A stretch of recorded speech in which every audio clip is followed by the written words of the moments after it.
Yes. Good morning, everybody. In Israel, it's a new week. In the rest of the world, it's a holiday, almost. So I think it's a very good day to start again, questioning the important quest in our life, and to find out how can we get liberated from suffering and live a peaceful life, a normal, everyday peaceful life.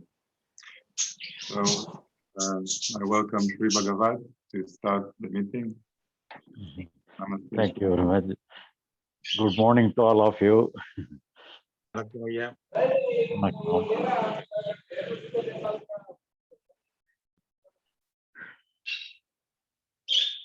Today, we are also continuing the same thing.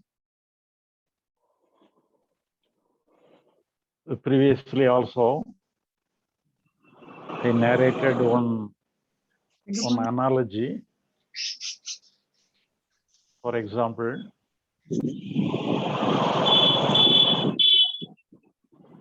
we have gone to a shop. The shop owner is there. But normally, one elder person will be there. At this time, the son of the shop owner is there.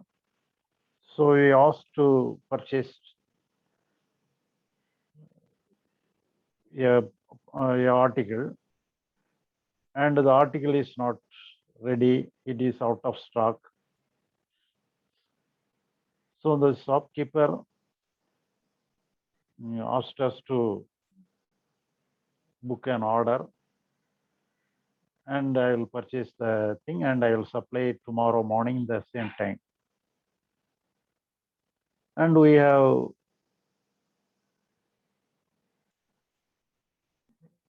placed the order and paid the money for the article also.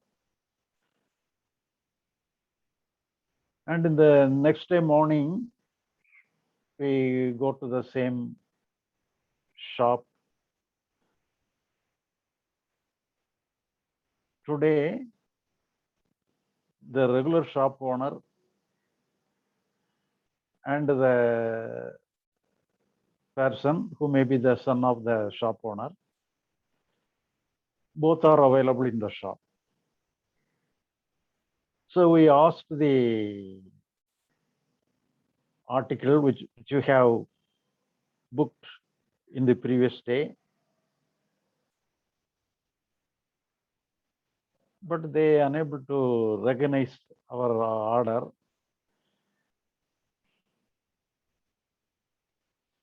The son of the shop owner told us that we have not placed any order in the previous day.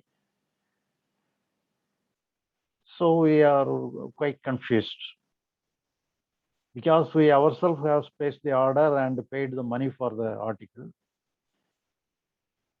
Today they refused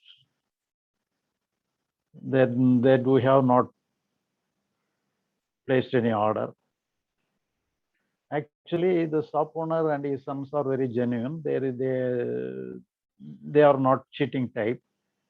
So we are quite confused. Then only we recognize the shop owner and the shopkeeper has two sons.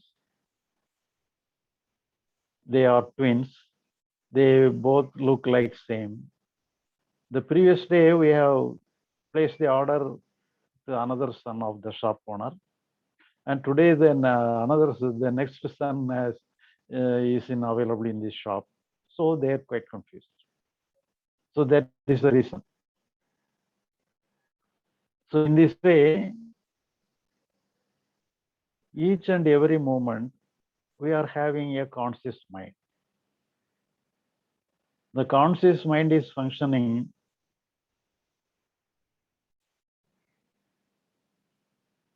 throughout the day, even in the night also. It is functioning continuously. But the nature of the conscious mind is moment by moment new. But only because of our memory, we think we hold that we are having a same conscious mind forever. Actually, the conscious mind is moment by moment new. So it cannot hold anything forever. For the time being, it is functioning like that.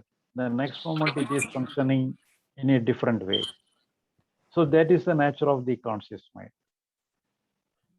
So here, so all our problem is that we cannot keep anything permanently. So that is the problem. But it is also a blessing of our life also. In some way, in one manner, it may be a beneficiary, but in another manner, it may be a problem. So each and every moment, we are in new responsibility. The old responsibility, we have forgotten about the old responsibility. So that is the, each and every moment we are keeping ourselves in a new manner, new pattern.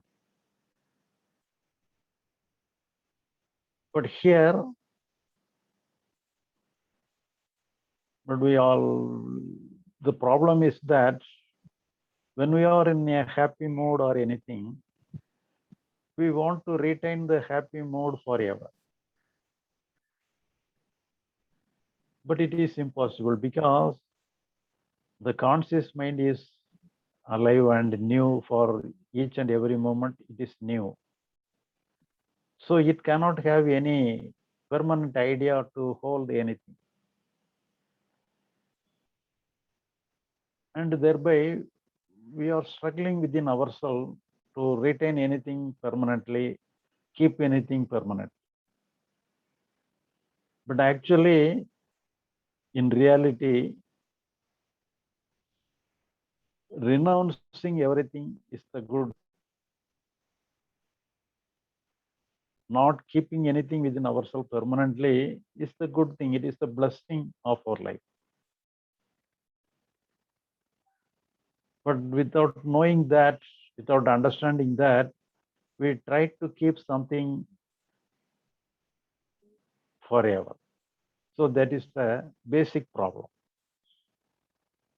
But actually, the very nature of our conscious mind is to be fresh in each and every moment. So it is good for the consciousness.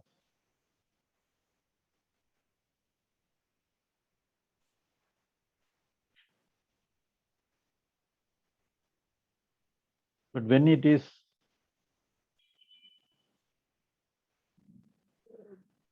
but how it is happening like this, if you understand the secondary nature of our consciousness, because we have already seen our total mind is in responsibility to deal with everything. Whenever we are facing any crisis, our total mind, but the conscious mind is a limited portion of the total mind. But when we are facing any crisis in our life, the total mind comes for our rescue, and it takes charge of the problem, and it try whatever it is possible. It is tried. It has tried in so many ways to succeed in the situation, succeed with the problem.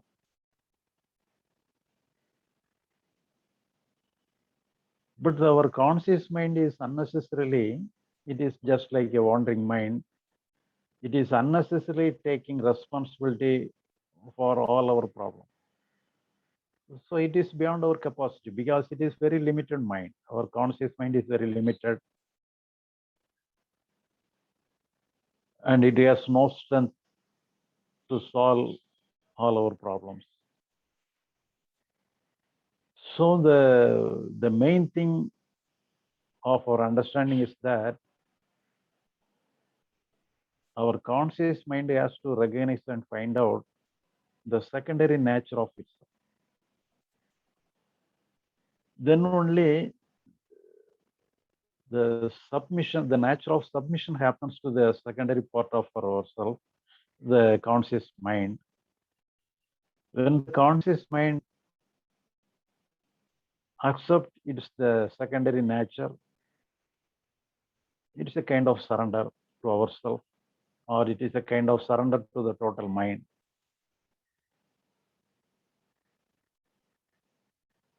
And everything is okay with ourselves. So only because of the unnecessary taking responsibility for ourselves, unnecessary taking responsibility by the conscious mind is the basic problem of our psychological system. So the main part of our conscious mind is to understand the secondary nature of itself. I think we have already seen the same thing, and we are just somewhat revise what we have already seen.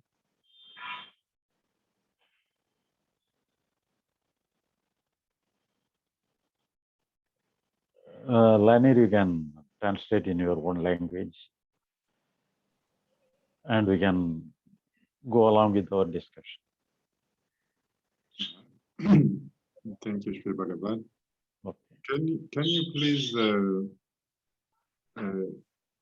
if it's possible, to give an example how when a crisis comes,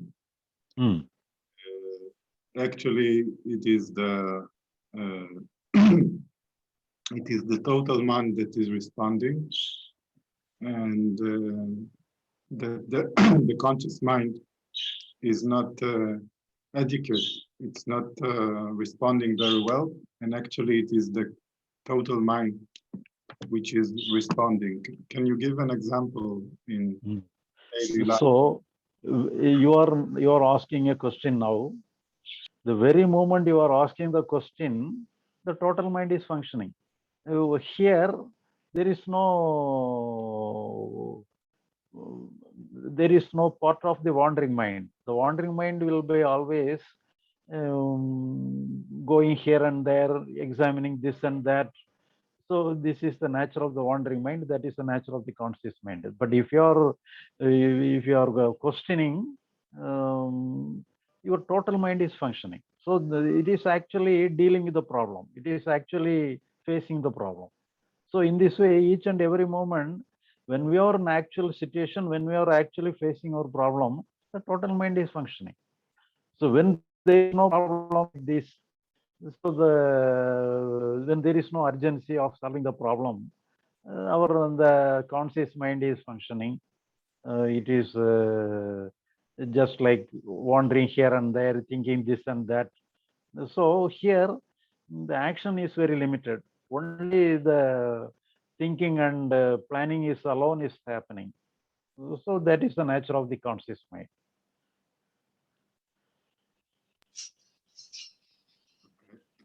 I think I understand. Okay. So it's like when you say to a person, you think too much, you just have to act. Yeah. But at the same time, we cannot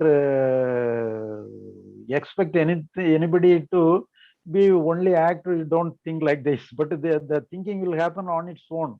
We need not control. But we need not give more importance to the thinking part, the wandering part. So that is the main. It's like somebody who is wanting to jump to the pool, But he's always thinking, how should I jump? I like this. Yeah. He doesn't jump. That is like that. But if somebody pushes him, then he jumps. Then Okay. I understand. Okay. Okay. So I will translate. Oh, I will okay. try to do it briefly because we are many people now in the group are not speaking Hebrew. So Okay. just But anyhow, Hebrew, you can have your Hebrew. That is main thing, because the main part is for your country and your people. So, but there is very limited. I have invited many persons, so you need not worry about that. You can translate. You can with your take your own time for your translation. אוקיי. אז שבגבץ פתח היום ודיבר על את אותה דוגמה שהוא נתן פעם שעברה עם המוכר, שאתה ניגש לחנות, ויש שם מוכר מסוים ואתה מזמין איזשהו פריט, ולמחרת אתה מגיע ויש מוכר אחר, ושאומר שאתה בעצם לא הזמנת את הפריט הזה, ואתה די מבולבל, כי הבן אדם הוא בדרך כלל אמין, והמוכר שנמצא שם הוא דומה למוכר שהיה קודם, בעצם הם תאומים, ולכן אתה מאוד מבולבל, ולא מבין מה קרה. ושבגבץ מקביל את זה בעצם להכרה שלנו. ההכרה המודעת היא כל הזמן משתנה, מרגע לרגע היא משתנה. ואתה יכול להחליט למשל שאתה מפסיק לעשן, ברגע הבא יש שם כבר אני אחר שהוא לא שמע על ההחלטה של האני הקודם שרוצה להפסיק לעשן, וברגע הבא הוא כבר רוצה לעשן.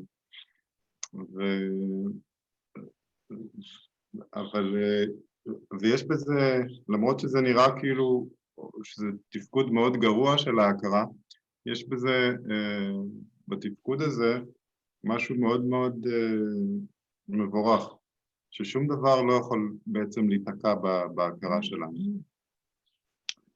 זאת אומרת, ההכרה שלנו היא חדשה מרגע לרגע. מה שגורם לתקיעה בעצם, זה ההצמדות שלנו או הדחייה של מה שמופיע. אם מופיע משהו נעים, אז אנחנו נצמדים אליו, ואם מופיע משהו שהוא לא נעים לנו, אז אנחנו דוחים אותו. וזאת למעשה הבעיה. אז הטבע הזורם של ההכרה מרגע לרגע היא לא בעיה. ככה אנחנו בנויים, והבעיה היא בהצמדות שלנו ובדחייה שלנו של הדברים. לא בטבע הזורם של ההכרה שלנו. מכאן מגיע, ואז דיברנו על העניין הזה שבעצם בחיי היום-יום, מה שמתפקד, מה שפועל, בעצם ה-working mind, מי שעושה את הפעולות, זה בעצם המיינד הטוטלי. זאת אומרת שכשאתה שואל משהו, כשאתה עושה משהו, כשאתה מדבר, כשאתה פועל, כשאתה עושה, זה המיינד הטוטלי שפועל. מתי נכנסת הבעיה? מתי שאני מתחיל לפקפק בתפקוד הזה. ואז אני עובר בעצם ל-thinking mind, למיינד החושב, למיינד שהולך מפה לשם, למיינד הקופצני. אז הרבה פעמים, אחד המורים הרוחניים משווה את זה נגיד למרבה רגליים, שאם הוא היה מתחיל לחשוב איזה רגל אני צריך להביא קודם על מנת ללכת, אז הוא לא היה יוצא מזה, כי איך הוא יכול לעשות את זה? אז באותו אופן, למרות שהחשיבה, ויכולת החשיבה היא הכרחית בחיים שלנו, היכולת הזאת היא צריכה להבין את המקום שלנו. אז ה-thinking mind, המיינד, ה-conscious mind, המיינד המודע, שהוא רק חלק מתוך המיינד הטוטלי, צריך להבין את המקום שלו, צריך להבין את מה הוא יכול לעשות ומה הוא לא יכול לעשות. ולהגביל את הפעילות שלו לתפקוד החיצוני. זאת אומרת, תכנון וכל מה שהוא קשור לפעולה חיצונית. ואת העולם הפנימי הוא צריך לעזוב לנפשו. כי ברגע שהוא מתערב בעולם הפנימי, אז יש שם נוצר בלגן. אז זה סוג של כניעה. המיינד המודע, הוא בעצם נכנע למיינד הטוטלי. והוא עושה את זה פשוט על ידי ההבנה, שיש לו את התפקיד המוגבל שלו, אבל למעשה מה שמתפקד בחיי היומיום, זה המיינד הטוטלי. That's it, Shri Bagavath. Okay. According to Indian philosophy, the psychological system has been divided into 4 categories. They totally say the totality of our thing is as mind. So the mind is the totality of our psychological system. Then they term as the mind. But afterwards, according to the function of the mind, they divide the mind into 4 parts. The first part of the mind, the first part of the functioning is also described as mind. And the second part is known as intellect. And the third part is known as our character or our ability, capacity. And the fourth part of our mind, functional part, the fourth part of the functioning of our mind is known as the I consciousness, the ego. So in this way, they divided the mind, intellect, character, and the I consciousness. But here, the conscious mind mostly refers the first part of the functioning of the mind. That is the mind, the wandering part. So that is always functioning throughout the day and even in the night when we are having some in the form of dream, the same conscious mind is also functioning. So it is without any break, it is moving. And here, the problem, all problems are belonging to the conscious mind. So that is the conscious mind, and that is the first part of the total mind. And the first part of the total mind, that is the mind, that is the wandering mind, that is the conscious mind, has 2 capacity. It has the capacity using the memory and giving some necessary information to the intellect. So thereby the sensitivity part, the sensitive part also belongs to the conscious mind. For example, when we are walking and during the walk, we are having many sounds in the street. And it is the duty of the conscious mind to observe the sounds and observe anything through our sensory organs. So that is the main role of the mind, main role of the conscious mind.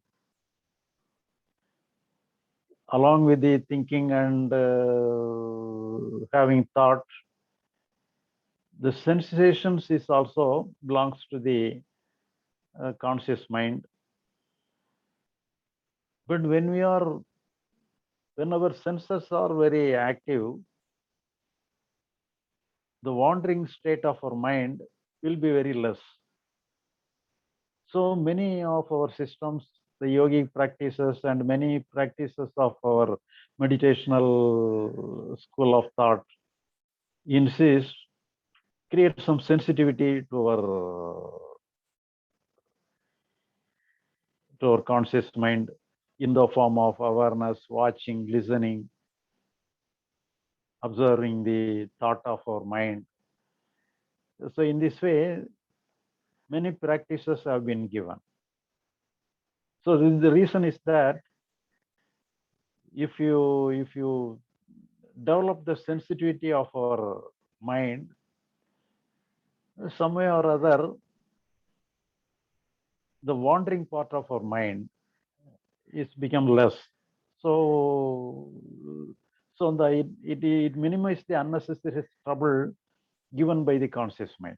So it is a practice in the all school of thought, all spiritual field. There are many school of thought to create the sensitivity in the name of attention, awareness, watchfulness, mindfulness. So in this way, there are many systems. It is also very helpful.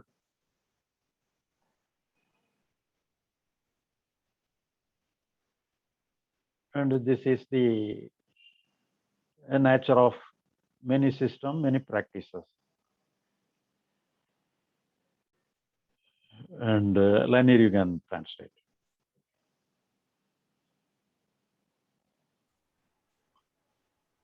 Okay, sure, about just a clarification. So there is in Sanskrit terms, there is the manas. This is, you mean the conscious mind? Manas? Conscious mind. Manas, and then chitta is the character? Manas, afterwards, the buddhi. Manas, buddhi, afterwards the chitta. Chitta is our character. Chitta is the character, buddhi intellect, and the ahankara is the ahankara is the I consciousness. sense of I am. Manam, buddhi, siddha, ahankara. Okay, then I will.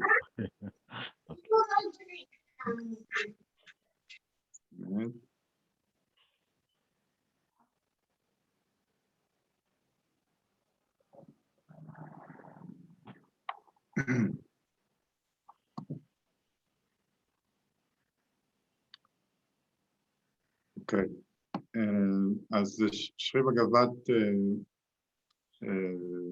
דיבר על זה שבפילוסופיה ההודית, הקלאסית, אז המיינד מחולק לארבעה חלקים. הראשון זה החלק שאנחנו מכירים, שנקרא המיינד הנודד, המיינד המשוטט, בסנסקריט קוראים לזה מנס, וזה המיינד שאנחנו מכירים, המחשבות, הרגשות, התחושות שכל הזמן נמצאות בתנועה, הדמיונות. זה המיינד המודע, המנס. החלק השני הוא הבודי, שזה נקרא, שזה בעצם האינטלקט. זה החלק שיכול לנתח, להסתכל על דברים, להחליט,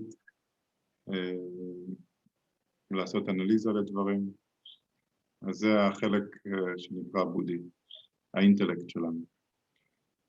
החלק השלישי, זה בעצם הנטיות העמוקות שלנו, שנקרא צ'יטה. זה בעצם האופי שלנו, קווי האופי שלנו, הנטיות שהגענו איתם מהלידה שלנו, וגם נטיות שהצטרפו עם השנים. אבל משהו מאוד עמוק שהוא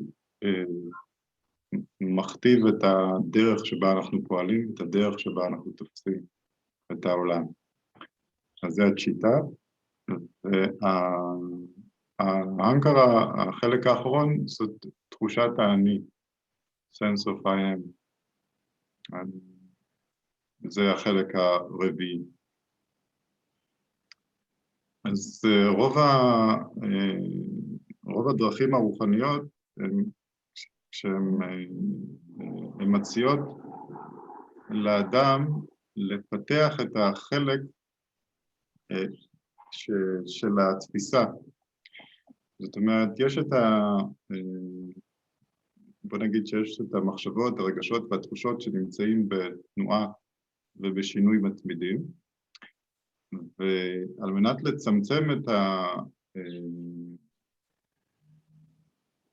את התנועה הזאת שהיא יכולה להיות מאוד מאוד כאוטית, אז הדרכים האלה מציעות להתבונן, להקשיב, לראות, ועל ידי ההתבוננות ועל ידי הראייה ועל ידי ההקשבה, אנחנו בעצם יכולים לצמצם במידה ניכרת את התנועה ואת התנודה של המיינד המשוטט, של המיינד שזז כל הזמן. זהו, אני חושב שזה מה שבגבת אמר עד עכשיו. אוקיי, שבי בגבת. Okay. So here, if our conscious mind entertains itself, engage itself in having some attention or awareness or attentive or sensitive or being mindfulness. So in this way, it keeps itself in a living manner. Otherwise, it is caught in a dogmatic matter and it having many responsibility to solve many things. So it creates many burden to shoulder itself. So by doing the activities through the sensitive part, so it keeps itself lively and it keeps itself in its original state. That is the main role of the mind.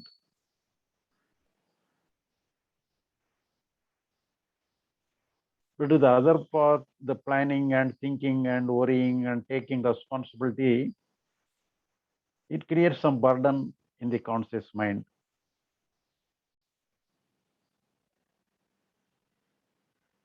So the practice of attention, attentiveness, sensation, sensitivity, everything creates a good thing in all our mind, in all our conscious mind.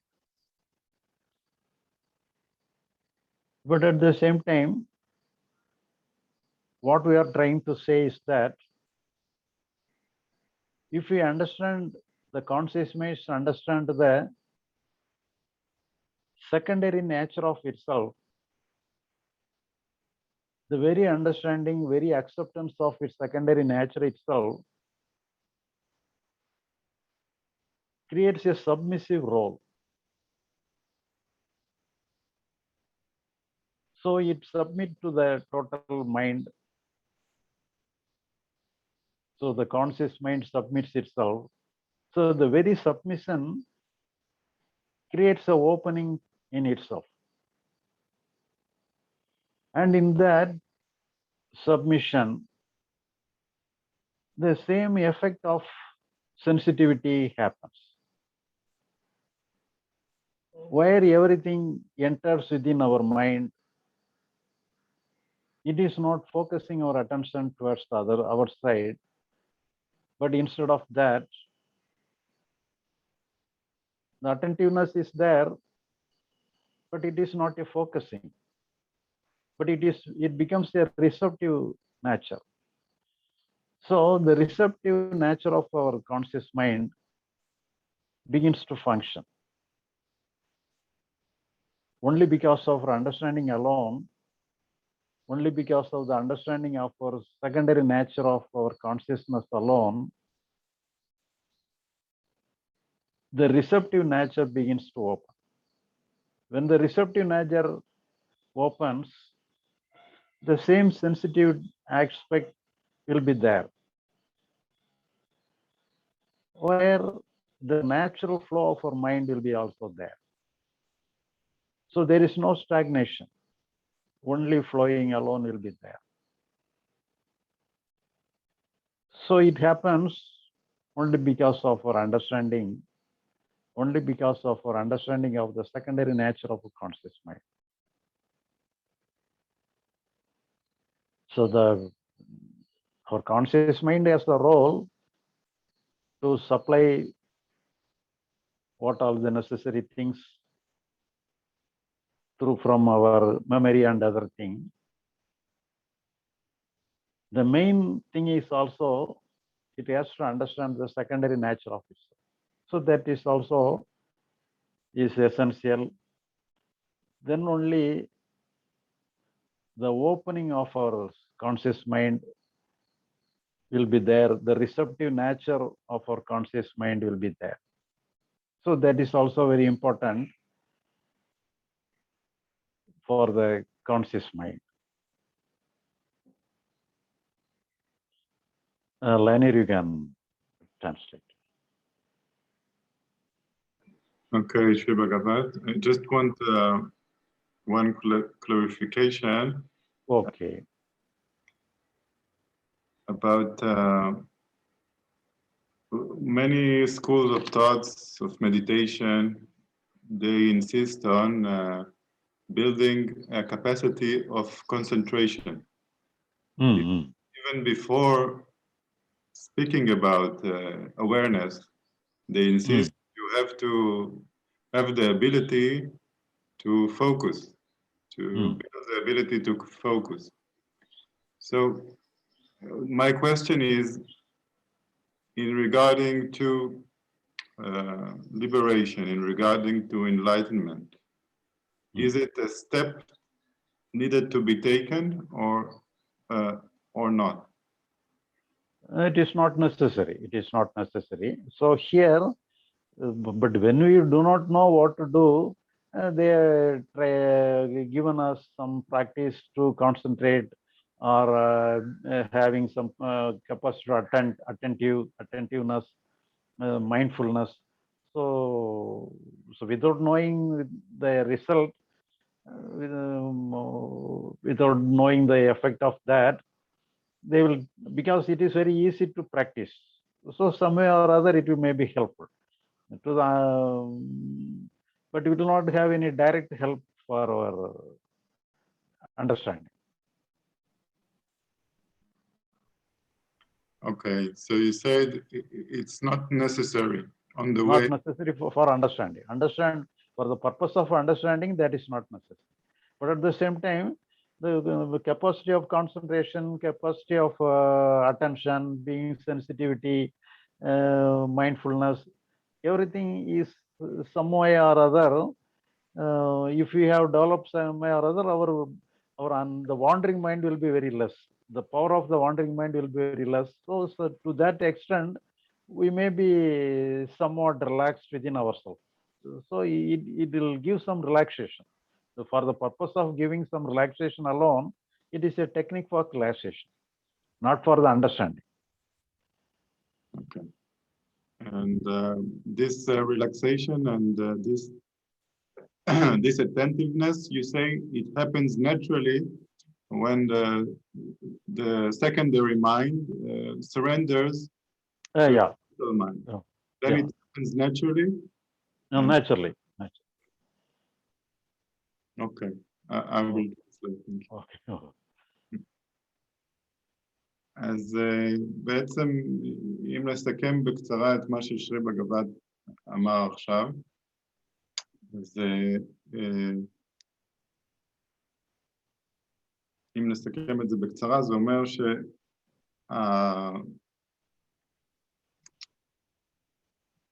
שזה נכון שהתרגולים של קשב ושל מיינדפולנס ושל התבוננות הם מאוד עוזרים להשקיט ולהרגיע את המיינד המשוטט, אבל בסופו של דבר מה שמשחרר אותנו זה לא התרגולים האלה, אלא מה שמשחרר אותנו זה ההבנה של השכל המודע, ההבנה שבעצם יש כוח גדול ממנו שפועל, שזה המיינד הטוטלי, או אלוהים, או איך שלא תרצו לקרוא לזה, או הטבע האמיתי שלנו,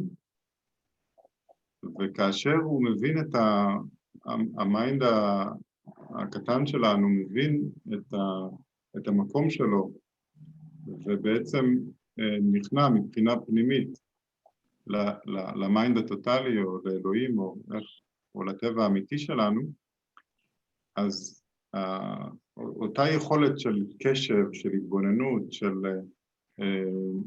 של שקט, של מרחב, קורית באופן טבעי. היא מתרחשת באופן טבעי, והיא לא זקוקה שנתרגל אותה. אז החקירה שלנו וההבנה שלנו לגבי מי באמת זה שפועל פה,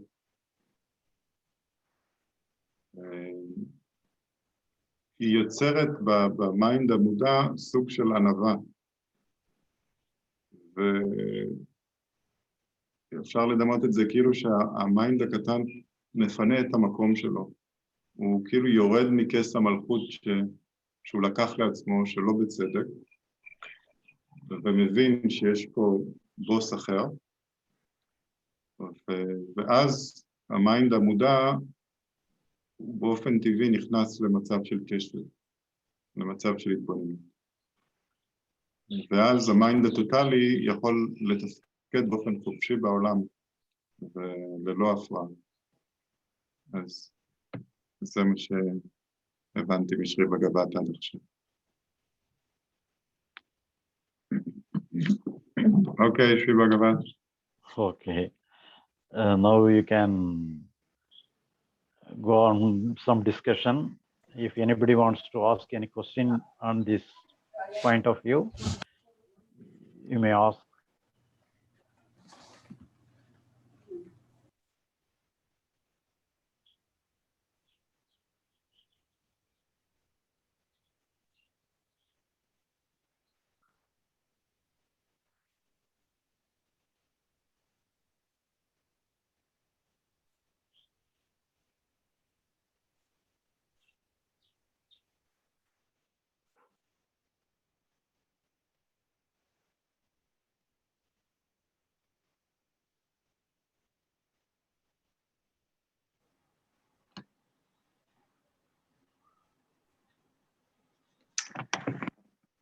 Okay, good morning.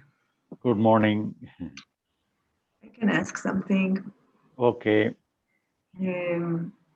So you said that the conscious mind is, which is a little part of the total mind. Yeah. He needs to understand his place, his Role. Yeah, role, Mm. and make room. Mm. Now, the thing is that this conscious mind is relating everything to himself. Mm. Happening in the total mind, the role of the conscious mind is to come later and declare it as I did it. So, right? And so this is a problem because it needs somehow to discriminate himself. It needs to discriminate or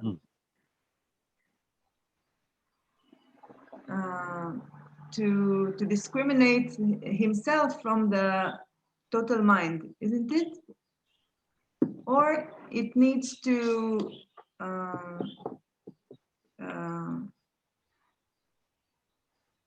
which is quite difficult. It needs to relinquish everything. It needs to in a way give away all its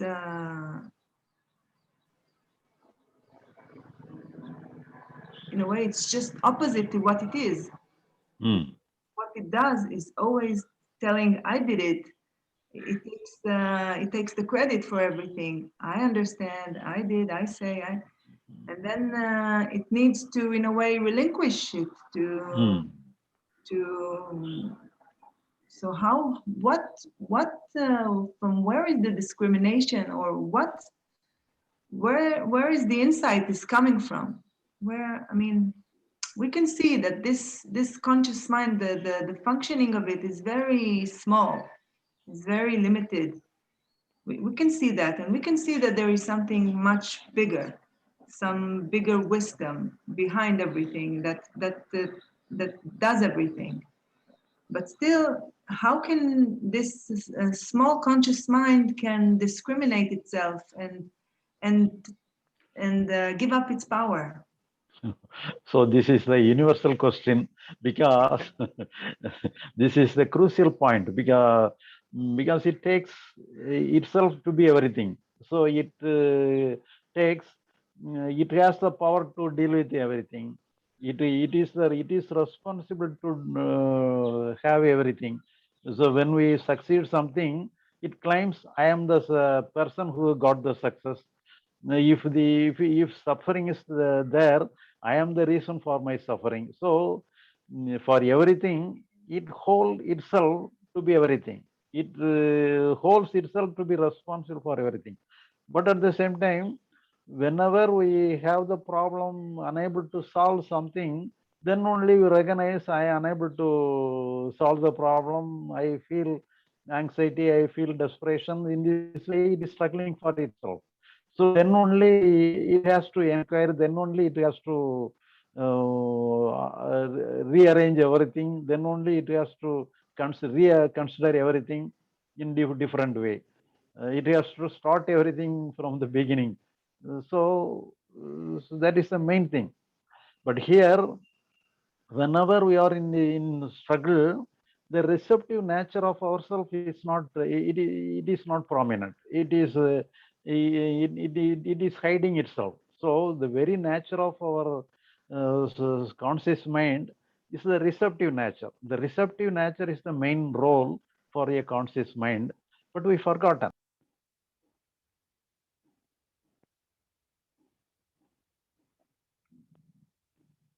ஐயா mute ஆயிட்டீங்க. ஐயா mute ஆயிட்டீங்க. Mute ஆயிட்டா? இப்போ சரியாச்சு, இப்போ சரியாச்சு. Okay. இங்க ஒரு கால் ஒண்ணு இதுல வந்திருக்கு. அது எப்படி ஆஃப் பண்ணது தெரியல. லாஸ்ட் 1 minute ரிப்பீட் பண்ணிடுங்க. So actually the receptive nature of ourself is the basic nature of ourself, but instead of that we take ourselves to be responsible for everything. Our conscious mind is responsible for everything. Thereby it undergoes many trouble, many problem. We forgotten the receptive nature of ourselves.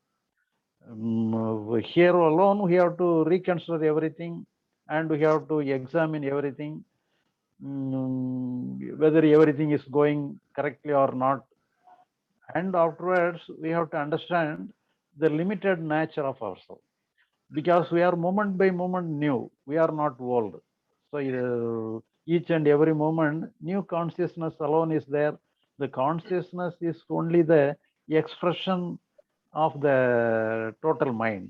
So it is only a little expression of ourselves, but the little expression claims itself to be the total. And we have to inquire here and there and more, then only we can find out the real nature of ourselves, the limited nature of our consciousness. Then only the submission is possible, the receptive nature is also possible. So it is a main question, and we have to understand for ourselves.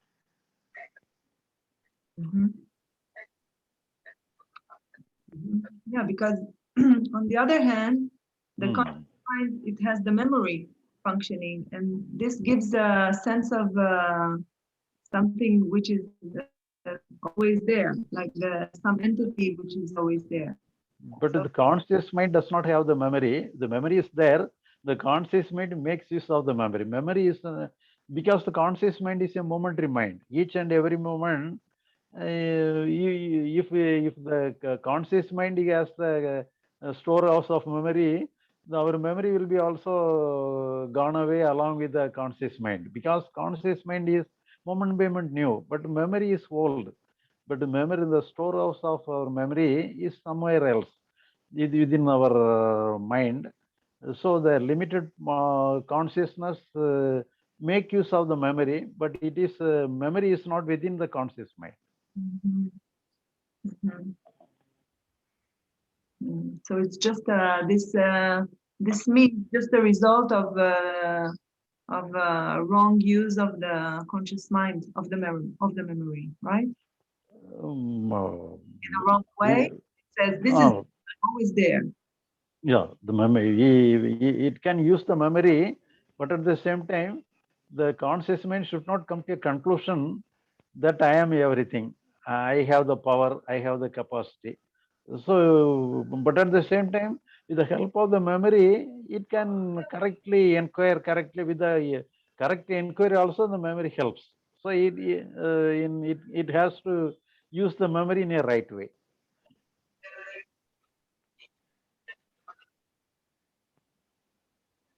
Mhm.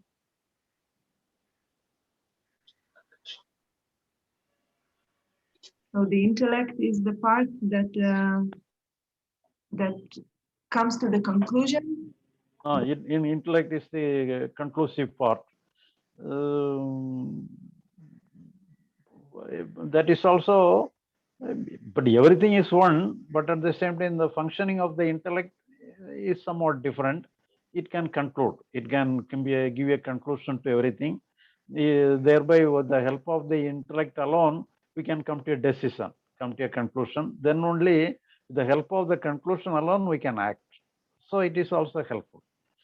But the wandering part is not the intellect. Intellect is in the necessary time the intellect comes and acts, but all the other times the intellect keeps itself silent.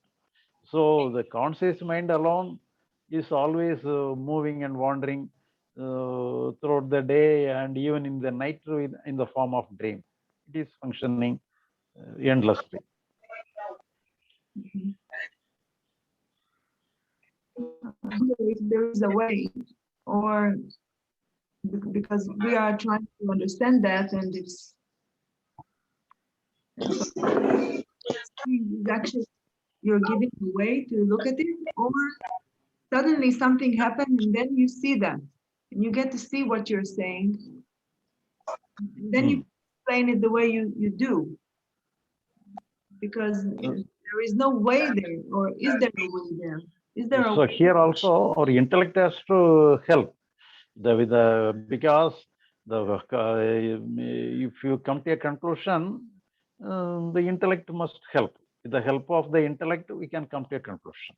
We can for that the conscious mind also help, and the intellect also helps. Then only we can come to a conclusion that our conscious mind is very limited, and we need not rely upon the conscious mind more and more. We can give total freedom, and thereby the conscious mind has the duty in a receptive way, as just like a reception functioning as a receptive one. It can receive everything, but it has no role to conclude. It need not worry about anything. It should not take any responsibility. So in this way, the intellect has to conclude. Thereby, the but whatever may be the conclusion, everything expressed in the form of consciousness. So the consciousness alone, that we have some connection. But if the intellect also functioning, it expressed in the form of consciousness, the conscious mind.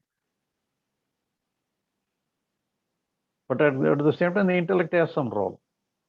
The intellect has to find out.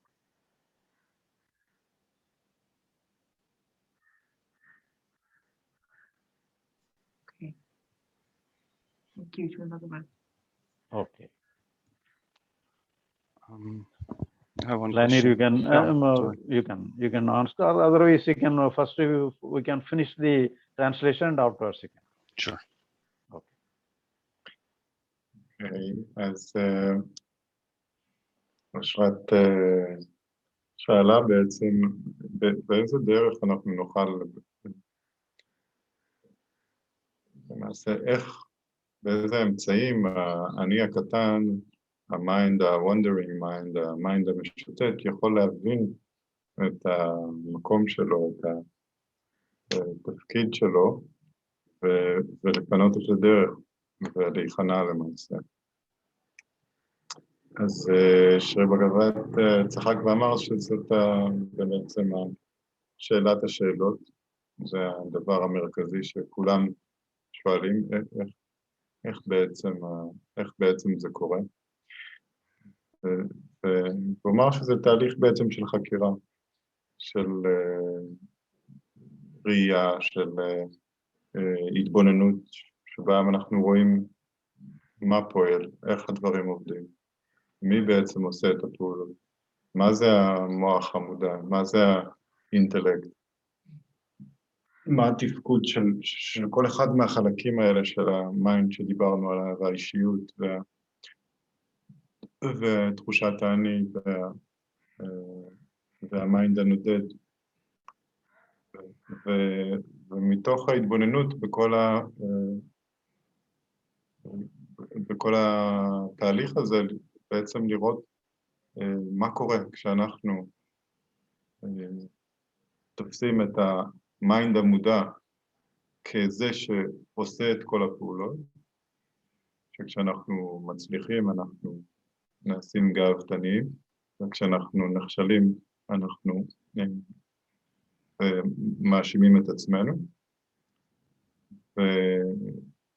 ואחרי שהסתכלנו על הכל וראינו את הכל, להגיע למסקנה, וזה התפקיד של האינטלקט, שהוא בעצם מסתכל על כל העובדות, ואז הוא מחליט, אוקיי, אני בעצם רואה שאני הקטן, יש לו את המקום שלו, אבל כאשר הוא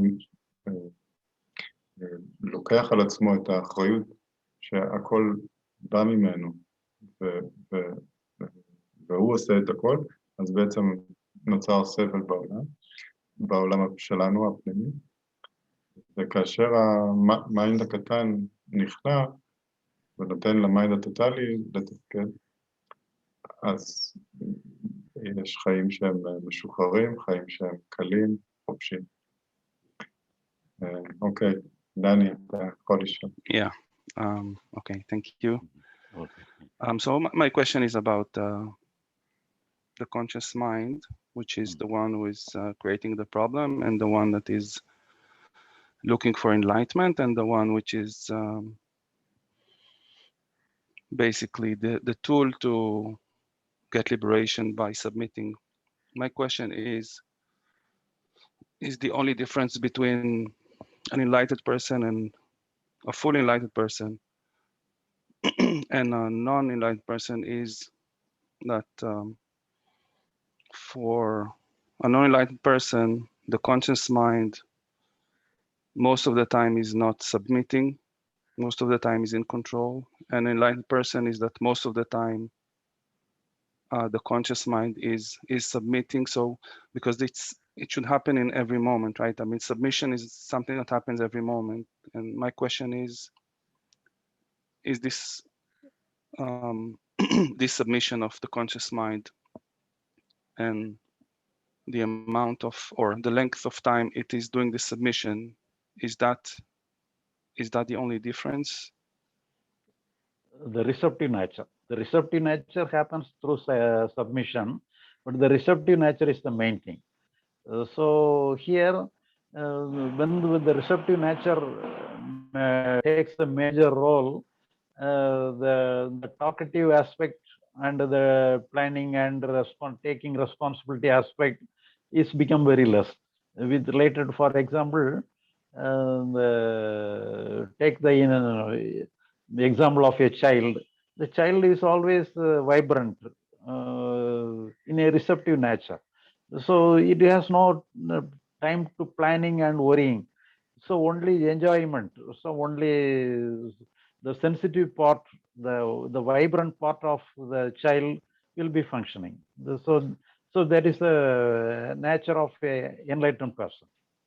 So the receptive nature will take the major role, and in the worrying part, the planning part will be very less. It will be there, but at the same time, because we are not a child, we have many responsibility physically. So, but at the same time, it will not have any pressing aspect. It will not be a pressing problem because the major role will be receptive. The major role will be open. Our mind will be very open, not planning. So, otherwise, the non-enlightened person will be mostly worrying, taking responsibility, planning. So they takes the major role for planning and worrying. But here, the major role for the enlightened person will be opening, and the sensitivity and receptiveness gets the major role. So that is the difference.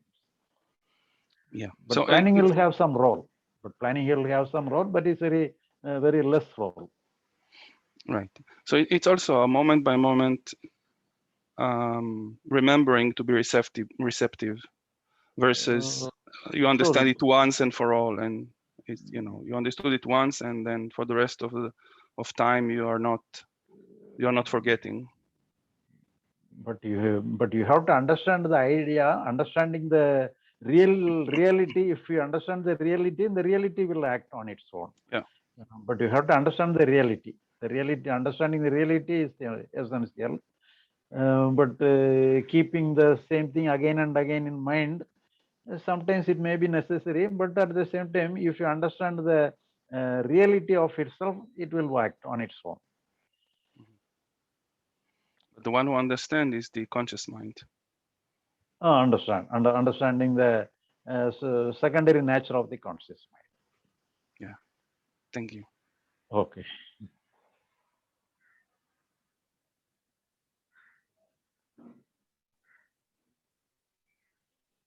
Lani, we can translate. אוקיי. אז דני שאל את שרי בגבת לגבי ההבדל בין האדם הנאור, האדם המשוחרר, לבין האדם רגיל. ושרי בגבת ענה שבעצם אצל האדם הנאור, האדם המשוחרר, החלק הדומיננטי יהיה החלק התפיסתי, החלק שמודע, שנוכח, שרואה, שמקשיב, והוא יהיה הרבה יותר דומיננטי מאשר החלק שמתכנן, שדואג, שחושב על זה ועל ההוא.